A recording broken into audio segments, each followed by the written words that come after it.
প্রথম নম্বর হলো শয়তানকে যখন জান্নাত থেকে বিতাড়িত করা হলো, প্রথম নম্বর শয়তান বলেছিল, আল্লাহ দুনিয়াতে গিয়ে আমার থাকার জায়গা কোথায় হবে?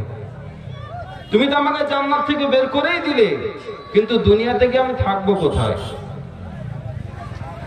আমার ভাইরা, আমার মুসলমান ভাইরা, আল্লাহ রাব্বুল আলামিন যখন শয়তানকে জান্নাত থেকে বের করে দিলেন, জান্নাত থেকে যখন বের করে দিলেন, আল্লাহ পাক রব্বুল আলামিন শয়তানকে বললেন, ও শয়তান শুনে নাও, শুনে নাও, জান্নাত থেকে তুমি বেরিয়ে যাও।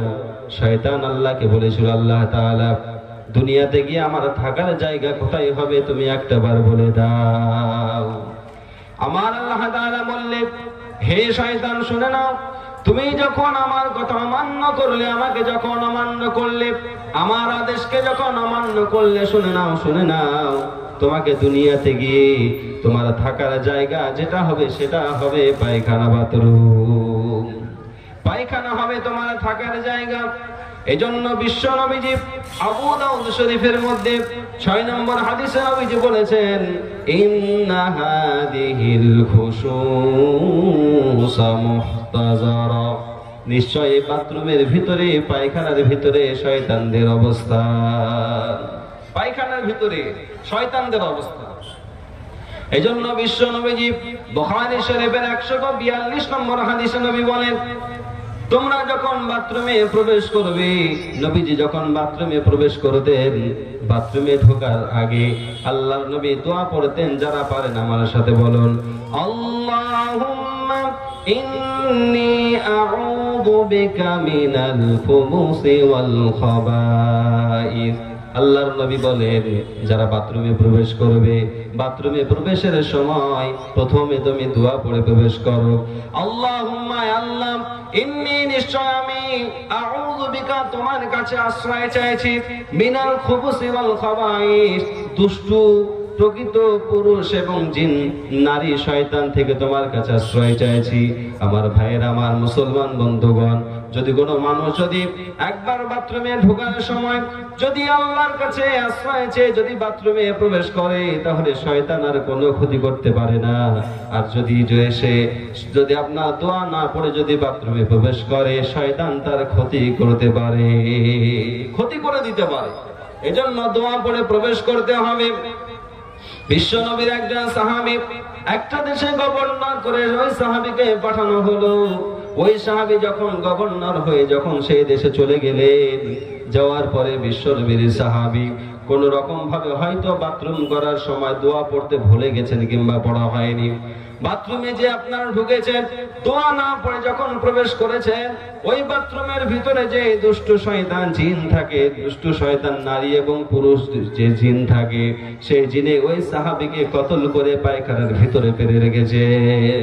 সাহাবায়ে কেরাম চারিদিকে তন্ন তন্ন করে খুঁজলেন না, পাওয়া গেল না। কোন রকম ভাবে যখন সেই সাহাবীকে পাওয়া গেল না, সঙ্গে সঙ্গে সাহাবায়ে কেরামরা ফিরে চলে আসছেন।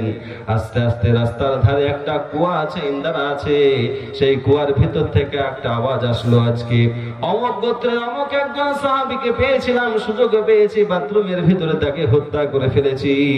এজন্য মুসলমান ভাইরা আমার, বাথরুমে ঢোকার আগে আপনাকে আমাকে দোয়া পড়তে হবে। যারা আরবিতে দোয়া পারেন না, কমসে কম আল্লাহর কাছে দোয়া করবেন, আয় আল্লাহ, বাথরুমে প্রবেশ তো করেছি, আয় আল্লাহ, দুষ্টু শয়তান জিন এবং শয়তান দুষ্টু নারী পুরুষ শয়তান থেকে আমাকে আশ্রয় দিও। যদি কোনো মানুষ এই দোয়াটা পড়ে নেয়, শয়তান এবং তার মাঝে একটা আড়াল হয়ে যায়, শয়তান আর কোন রকম ক্ষতি করতে পারে না। আমার মুসলমান ভাইরা আমার, যদি আপনি দোয়াটা পড়ে যদি প্রবেশ করেন তাহলে ক্ষতি করবে না, আর দোয়াটা না পড়ে যদি প্রবেশ করেন, যদি ক্ষতি নাও করে, তাহলে বাথরুমের ভিতরে বিভিন্ন খারাপ খেয়াল আপনার মনের ভিতরে আসবে। এই জন্য আল্লাহ তাআলা বললেন, হে শয়তান ইবলিস, শুনে নাও, শুনে নাও, দুনিয়াতে গিয়ে তুমি যখন আমার কথা অমান্য করলে, দুনিয়াতে তোমার থাকার জায়গার জন্য দিলাম বাথরুম। এই বাথরুম হলো তোমার থাকার জায়গা। এজন্য মুসলমান বাথরুমে যাওয়ার পূর্বে আমাদেরকে দোয়া পড়তে হবে। আল্লাহ তাআলাকে বললেন শয়তান, আল্লাহ দুনিয়াতে তো আমার থাকার জায়গা হলো, আমি মানলাম বাথরুমে আমার থাকার জায়গা, টয়লেট রুম আমার থাকার জায়গা, আমার জায়গা পায়খানা হলো আমার থাকার জায়গা, কিন্তু দুনিয়া থেকে আমি বসবো কোথায়? আমার বসার জায়গা বলে দাও। আমার আল্লাহ তাআলা বললেন, হে শয়তান শুনে নাও, তুমি যখন আমার কথা অমান্য করলে, শুনে নাও, তোমাকে দুনিয়াতে বসার জন্য দিলাম। আল্লাহ রাসূল হাদিসে বলেছেন, দুনিয়াতে সবচাইতে দুইটো জায়গা খারাপ জায়গা, একটা হলো রাস্তার মোড় এবং একটা হলো বাজার। রাস্তার মোড় আর বাজার। আজকে জলসা দিয়েছেন যারা আমরা এখনো রাস্তাঘাটে ঘোরাফেরা করি, আমাদেরকে ভেবে নিতে হবে, নবী বলেছেন ওই বাজার হলো সবচাইতে নিকৃষ্ট জায়গা। আজকে জালসার নামে আপনি বাড়ি থেকে এসেছেন, কিন্তু জালসাতে অনেক মানুষ দেখতে পাওয়া যায় জালসাতে না বসে শুধু বাজারে বাজারে ঘুরে আপনার বাড়ি চলে যায়। এইরকম যদি করেন নেকি তো হবে না, বরং গুনাহ নিয়ে আপনি বাড়ি যাবেন। এজন্য মুসলমান, শয়তানের জায়গা হলো রাস্তার মোড় এবং বাজার। বিশেষ করে মনে রাখতে হবে, আজকে আমাদের সমাজে চায়ের দোকানগুলো আছে, যে মদের আড্ডাখানাগুলো আছে, জুয়ার আড্ডাখানাগুলো আছে, এখানে যারা আমরা সময়কে ব্যয় করি, যতটুকু সময় নিজের প্রয়োজন ততটুকু সময় ব্যয় করে আপনি চলে আসবেন, গুনাহ হবে না। কিন্তু আপনার সময় যতটুকু লাগবে তার চাইতে বেশি যদি সময় নষ্ট করেন, তাহলে শয়তানের খাতায় আপনার নামটা উঠে যাবে। এজন্য ভাই, রাস্তার মোড় বাজারে সময় অল্প কাটাতে হবে। তাহলে উত্তম জায়গা কোথায়?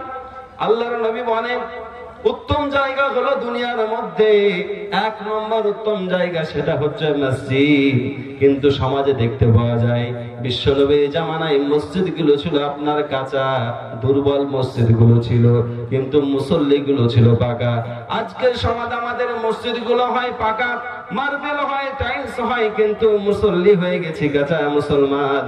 এত সুন্দর জায়গা ছেড়ে আপনি আমি বাজারে ঘাটে ঘুরে বেড়াই। এজন্য বাজারে বেশি সময় নষ্ট করা যাবে না। শয়তান আল্লাহকে বলেছিল, আল্লাহ বসার জায়গা তো হলো, কিন্তু আমার খাবার ব্যবস্থা করে দাও। দুনিয়াতে আমি কোন খাদ্য খাবো, কি খাবার হবে, আমার খাবারের কথা বলে দাও। আল্লাহ তাআলা বললেন, ওরে শয়তান শুনে নাও, তুমি যখন আমার কথা অমান্য করলে, দুনিয়াতে গিয়ে তোমার খাওয়ার জন্য দিলাম, যেই খাবার আমার বান্দারা বিসমিল্লাহ না পড়ে খাবে সেটাই হবে তোমার খাদ্য। বিসমিল্লাহ বলে খেতে হবে, যদি বিসমিল্লাহ না বলে খান সেটাই হবে শয়তানের খাদ্য।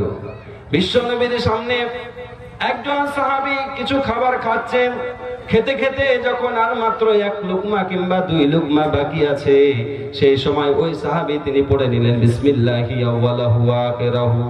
সঙ্গে সঙ্গে নবীজি হাসতে লাগলেন। হাসতে হাসতে নবীজি বললেন, ওই সাহাবীর সঙ্গে প্রথম থেকে শয়তান খাচ্ছিল, যে বিসমিল্লাহি আউয়ালাহু ওয়া আখিরাহু পড়ে নিয়েছে, শয়তান সমস্ত বরকত আবার ফিরিয়ে দিয়ে গেছে। এজন্য খাবার সময় কোরআন এবং হাদিসে বিভিন্ন রকম দোয়া আছে। যদি কেউ দোয়া পারেন, যদি পড়বেন, যদি কেউ না পারেন, কমসে কম বিসমিল্লাহ পড়বেন। আমাদের সমাজে অনেককে দেখতে পাওয়া যায়, অনেক মা, অনেক আব্বা, তারা আমাদের কাছে এসে বলেন, হুজুর আমার সন্তানটা এত ফল খাওয়ায়, এত সুন্দর সুন্দর খাবার খাওয়ায়, তারপরে শরীরে গায়ে লাগে না। আমার মুসলমান ভাইরা আমার, আপনার সন্তানকে খাবার খাওয়াবেন, খাবার খাওয়ানোর শুরুতে আপনি বিসমিল্লাহ পড়ে খাবার খাওয়াবেন, দেখবেন বরকত হয় কিনা। ও মা বোনেরা শুনে নেন, আপনাদের জন্য বলি, যাদের সন্তানেরা দুধ পান করে, সন্তান তো আপনার দুধ পান করে, সে তো কথা বলতে পারে না, কিন্তু আপনি যদি সন্তানকে দুধ পান করানোর সময় যদি একবার বিসমিল্লাহ বলে যদি আপনি দুধ পান করান, আশা করা যায় সেই সন্তানের সমস্ত রোগ ব্যাধি থেকে দূরে থাকবে। এজন্য খাবার শুরুতে প্রথমে বিসমিল্লাহ পড়তে হবে। যদি কেউ বিসমিল্লাহ না পড়ে, সেই খাবারটা হয়ে যাবে শয়তানের খাবার। আজকের সমাজে দেখতে পাওয়া যায় বিসমিল্লাহ তো ভুলেই গেছি, সন্তান খাবার খাচ্ছে, সন্তানকে বিসমিল্লাহ ভুলে গিয়েছি, সন্তানকে খাবার খাওয়ানোর সময় আমরা মোবাইলে কার্টুন চালিয়ে দিই, মোবাইল চালিয়ে দিচ্ছি। এতে কি হচ্ছে? মা বোনেদের অনেক লাভ হয়। বলে মোবাইল চালিয়ে দেওয়ার কারণে ছেলে আর হইচই করে না, চেঁচামেচি করে না, কান্না করে না। আচ্ছা, আপনি মোবাইল টিপছে, মা নিজের মতন কাজ করে, পিতা আপনার পিতার মতন কাজ করে, কিন্তু আপনার সন্তানকে মোবাইলটা চালিয়ে দিলেন। আপনার সন্তান একের পর এক টিপে যায়, তুলে যায়। মোবাইলে ভালো জিনিসও আসে, খারাপ জিনিসও আসে। আপনার সন্তানের সামনে যদি কোনো খারাপ ছবি পড়ে যায়, তার মাথাতে, তার জেহেনে সেই খারাপ জিনিসটা আপনার জেহেনে চলে আসবে। এজন্য ভাই, সবচাইতে দুনিয়াতে এখন বড় ফিতনা, সেটা হচ্ছে মোবাইলের ফিতনা। আজকের সমাজে দেখতে পাওয়া যায় প্রতিটা বাড়িতে বর্তমান যে ছোট ছোট ছেলেরা যে ভিডিও করছে, শফিকের ভিডিও করে না শফিকের ভিডিও অনেক মা বোন তারাও দেখে, অনেক ছোট ছোট ছেলে তারাও দেখে। আমাদের বেলডাঙ্গাতে শুনলাম, একটা জয়নগরে আমি একটা শুনলাম, ওই শফিকের ভিডিও দেখেছে। শফিকের ভিডিওতে দেখেছে আপনার ইয়ারকির মতন ছলনা ভেসে আপনার গলায় দড়ি দিয়েছে। সেই ছেলেটাও সে ভিডিও করতে গিয়ে গাছের উপরে উঠেছে, একা উঠেছে। উঠার পরে আপনার সেরকম ভাবে ফাঁসি ঝুলিয়ে দিয়েছে। ঝুলিয়ে দেওয়ার পরে ভিডিও করেছে। ভিডিও করতে করতে গলায় ফাঁস আটকে সেই ছেলেটা মারা গেছে। এজন্য ভাই, চেষ্টা করতে মোবাইল থেকে দূরে থাকতে হবে।